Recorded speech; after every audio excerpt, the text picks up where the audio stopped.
మీ car EMI కట్టలేకపోతున్నారా? మీ car EMI మేము కడతాం. ఈ నెంబర్కి కాల్ చేయండి. నమస్తే, welcome back to Suman TV. నేను మీ సంజయ్. ఈరోజు మనతో పాటు ఉన్నాను సైకాలజిస్ట్ మరియు life coach Vijay jug coach గారు. సార్తో మాట్లాడి కొన్ని విషయాలు తెలుసుకుందాం. నమస్తే సార్. థ్యాంక్ యూ సంజయ్ గారు. సార్, పెళ్లి వద్దు, లివింగ్ రిలేషన్షిప్ ముద్దు.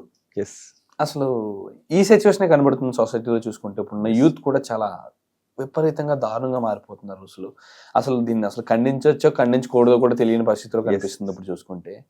అసలు ఎందుకు ఈ ధోరణి కనిపిస్తుంది? అసలు పెళ్లి కన్నా ఈ ఫిజికల్ రిలేషన్షిప్స్ కి ఎందుకు అంత అట్రాక్ట్ అవుతున్నారు ఇప్పుడున్న యూత్? అసలు ఎందుకు అంత ఇంపార్టెన్స్ వాటికి ఇస్తున్నారు వీళ్ళు? ఎందుకంటే ఇప్పుడు చూసుకుంటే మనకు పెళ్లి అనే ఒక విషయం మీద చాలా మందికి ఒక బ్యాడ్ ఒపీనియన్ పోయింది. ఎందుకంటే మనం చిన్నప్పటి నుంచి ఇంట్లో ఉన్న పేరెంట్స్ చూసి అంటే కొట్టుకోవడం, అంటే కొట్టుకోవడం అనేది అంటే చాలా మంది ఏంటంటే ఒక నెగిటివ్ సైడ్ లో చూస్తారు.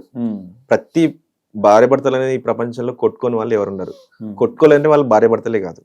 దాన్ని ఏంటంటే ఒక పాజిటివ్ నోట్ లా తీసుకో. కాకపోతే కొన్ని ఇళ్లలో ఏమవుతుంది అంటే అది అగ్రెసివ్గా వెళ్తుంది, ఓవర్ ద ఎబోవ్ వెళ్ళిపోతుంది. అలాంటప్పుడు పేరెంట్స్ పిల్లలు అలాంటి ఫ్యామిలీస్ చూసిన పిల్లలు ఏమంటారు, మనకు ఫ్యామిలీస్ వద్దు, పెళ్లిళ్ళు వద్దు, ఒక అమ్మాయి నచ్చితే వాళ్ళతో ట్రావెల్ చేద్దాం కొన్ని రోజులు, నచ్చితే పెళ్లి చేసుకుందాం, నచ్చకుంటే వదిలేద్దాం. కానీ ఈ గ్యాప్ లో ఏమైతుంది, వాళ్ళ మధ్యలో ఇంటిమసీ పెరిగిపోతుంది, ఫిజికల్ అటాచ్మెంట్ అయిపోతుంది. ఆ రిలేషన్ బాండ్ క్వాలిటీగా ఉంటే ఓకే, క్వాలిటీగా లేనప్పుడు ఏమవుతుంది, వాళ్ళ మధ్యలో గొడవలు జరగడం కానీ, మనస్పర్ధలు రావడం కానీ, అది అప్ టు ఎక్కడి వరకు వెళ్తుంది, కోర్టు వరకు వెళ్తుంది. కోర్టులో ఏమవుతుంది, ఎప్పుడైనా కూడా బోత్ సైడ్ ఆలోచించకుండా, ఎస్పెషల్లీ అమ్మాయిలకి ఒక సపోర్ట్ ఎక్కువ ఉంటుంది అక్కడ. కాబట్టి ఇలాంటి రిలేషన్షిప్ వెళ్ళినప్పుడు అమ్మాయిలకి ఏంటంటే ఆ టైంలో ఏంటంటే ఇన్సెక్యూర్ ఫీలింగ్ కూడా వస్తుంది. అసలు రిలేషన్లోకి వెళ్ళేటప్పుడు మీరు ఏ జాగ్రత్తలు తీసుకుంటున్నారు? ఫర్ ఎగ్జాంపుల్ పిల్లలు పుట్టారనుకోండి, ఫర్ ఎగ్జాంపుల్ అబ్బాయి ఆ పిల్లోడు నాకు కాలేదనుకోండి అన్నారు అనుకోండి, అమ్మాయి ఎంత కుంగిపోతుంది, అవును కదా? అది నిరూపించుకోవడానికి డిఎన్ఏ టెస్ట్ అని కొన్ని సంవత్సరాలు పడుతుంటది. అప్పటి వరకు ఈ అమ్మాయి మదన వేదన అనేది ఎవరైనా తీరుస్తారా? లేదు, తీర్చరు కదా. అది ఎంత టైం వస్తుందో రిజల్ట్ కూడా మనకు తెలియదు. కాబట్టి రిలేషన్షిప్ లో ఉన్నప్పుడు అసలు ఇలాంటి రిలేషన్షిప్ అవసరమా? మనం ఒక వ్యక్తితో ఆపోజిట్ వ్యక్తితో ఉన్నప్పుడు ఆ వ్యక్తి కరెక్ట్ పర్సనా లేదా, ఇలాంటి ఎవరు ఆలోచించట్లేదు. అసలు సార్, ఒకప్పుడు డేటింగ్ అన్నా ఈ లివింగ్ రిలేషన్షిప్ అన్నా ఒకరినొకరిని అర్థం చేసుకోవడానికి, ఒకరి అభిరుచులు ఒకరు తెలుసుకోవడానికి అని చెప్పేసి మొదలు పెట్టారు. కానీ ఇప్పుడు చూసుకుంటే ఆ డేటింగ్స్ అవునండి, ఆ రిలేషన్షిప్స్ అవునండి, ప్రతిదీ కూడా వాళ్ళ ఫిజికల్ నీడ్స్ కోసమే వాళ్ళు 100%. దీనికంటూ ఒక పేరు పెట్టి, ఒక డేటింగ్ అని లివింగ్ రిలేషన్ అని పేరు పెట్టి వాళ్ళు చేసేది ఒక వ్యభిచారమా అన్న ధోరణిలో కనిపిస్తుంది నాకు. అసలు దీనిపై మీ స్పందన ఏంటి? అసలు ఏం లేదు, ఇప్పుడు మీరు అన్నట్టు 100%, ఇందులో 99% ఫిజికల్ రిలేషన్షిప్ కోసమే చేస్తారు. దానికి ఒకటి ఫస్ట్ స్టార్ట్ ఏంటంటే లివింగ్ రిలేషన్షిప్ అని ఒక పేరు పెడతారు, ఒక బ్రాండ్ క్రియేట్ చేస్తారు అన్నట్టు. అల్టిమేట్ గా వాళ్ళకి కావాల్సింది అది ఫిజికల్ నీడ్ కావాలి వాళ్ళకి. వాళ్ళు ఫిజికల్ నీడ్ రావాలంటే డైరెక్ట్ ఫిజికల్ నీడ్ అడిగితే ఎవరైనా ఇస్తారా? ఇవ్వరు. కాబట్టి దానికి ఒక పేరు పెట్టి మనం కొన్ని రోజులు ట్రావెల్ చేస్తామని చూస్తారు. ట్రావెల్ చేసిన క్రమంలో ఏమవుతారంటే ఇద్దరి మీద ఇష్టాలు ఏర్పడితే వాళ్ళు కూడా ఆ టైంలో ఇష్టపడి దానికి ఒప్పుకుంటారు, జరిగిపోద్ది. ఇలా ప్రతి ఒక్కరు ఏంటంటే ఇప్పుడున్నది ఎస్పెషల్లీ మనకి ఏంటంటే సోషల్ మీడియా చాలా ఎఫెక్ట్ అవుతుంది. ఒకరిని చూసి ఒకరు నేర్చుకోవడం.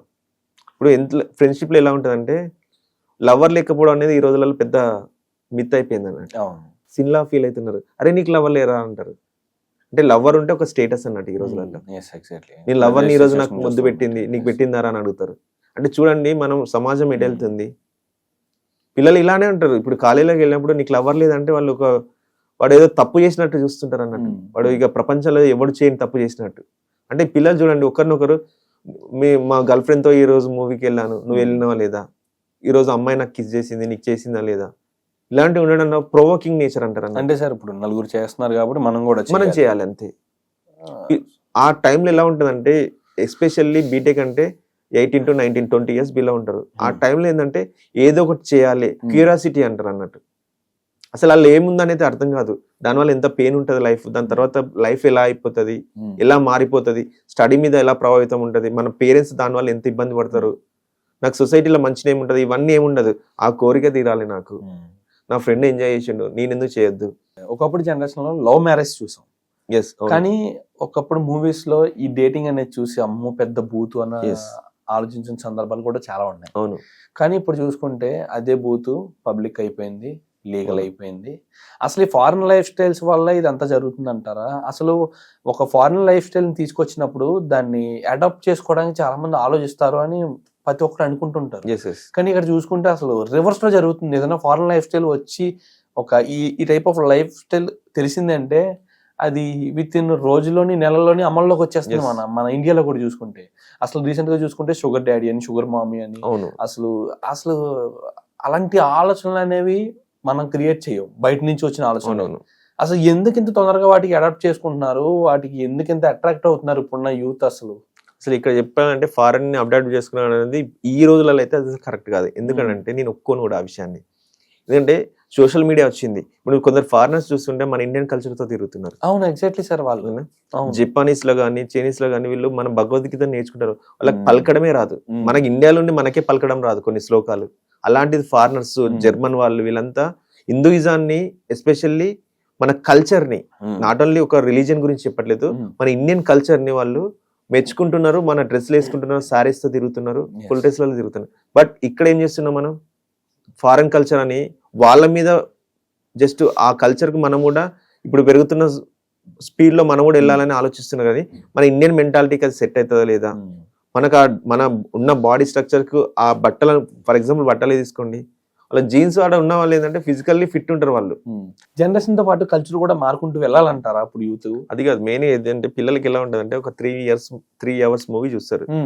అలా మీరు చూడండి, ఒక సినిమా అయిపోయిందంటే ఆ డ్రెస్ స్టైల్ మారుతుంది, ఆ హెయిర్ స్టైల్ మారుతుంది, వాళ్ళ నడవడిక మారుతుంది, వాళ్ళ డైలాగులు మారుతుంది, అన్ని మారుతుంది. అదే విధంగా ఆ సినిమా అనేది 3 minutes జస్ట్ ఎంటర్టైన్మెంట్ పర్పస్ లో చూడాలి మనం, అంతే. 3 hours అక్కడ ఏదో ఎవరినో ప్రొవోక్ చేయాలనో ఎవరు చేయట్లేదు, జస్ట్ వాళ్ళ ఫీల్డ్ లో వాళ్ళ టాలెంట్ చూపించుకునేది సినిమా.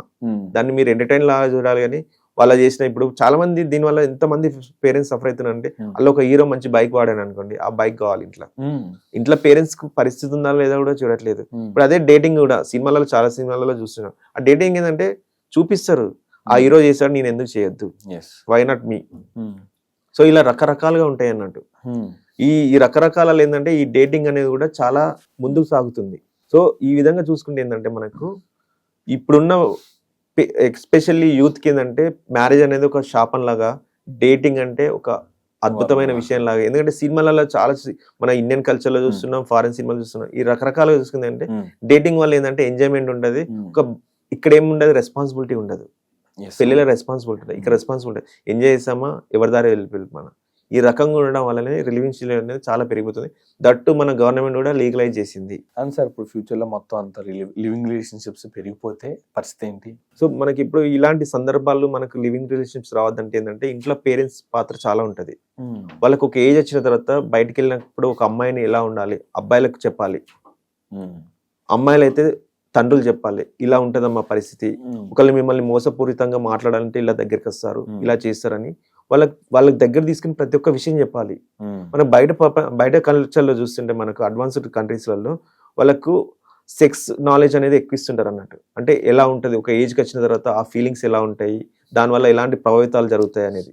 అలా కాకుండా మన ఇండియన్ కేసు అంటే ఒక బూత్ అనుకుంటాం సెక్స్ అనేది, వాళ్ళకి ఎడ్యుకేషన్ ఇవ్వం మనం. కాబట్టి పేరెంట్స్ చాలా జాగ్రత్తగా వాళ్ళకి పిల్లల్ని దగ్గర తీసుకుని ఖచ్చితంగా చెప్పాలన్నట్టు, ఇలా ఉంటది బయటికి వెళ్తే, ఇలా మిమ్మల్ని అంటే ప్రొవోక్ చేస్తుంటారు. కాబట్టి ఇలాంటి రిలేషన్షిప్ లో ఆ రిలేషన్షిప్ లో ఉంటే ఎలాంటి ప్రాబ్లమ్స్ వస్తాయి అనేది తల్లిదండ్రులు వాళ్ళ పిల్లల్ని దగ్గర కూర్చొని చెప్పడం వల్ల ఏంటంటే జరగకుండా చాలా వరకు మనం ఆపచ్చు. And thank you sir, thank you very much. Thank you so much అండి.